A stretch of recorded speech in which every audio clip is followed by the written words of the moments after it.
Hi guys, in this video I will show you how to change slide design in PowerPoint presentation, what you need to do. But before that, if you find this video is helpful, please subscribe to my channel and give a like.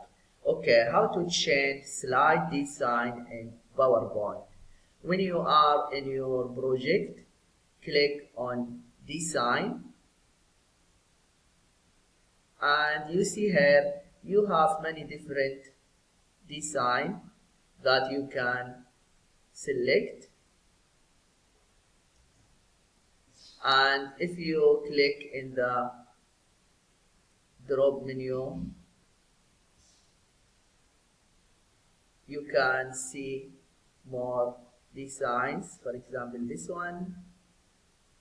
Yeah, this is what you need to do if you want to know how to change slide design in PowerPoint. I hope this video is helpful. Thank you for watching and see you in the next video.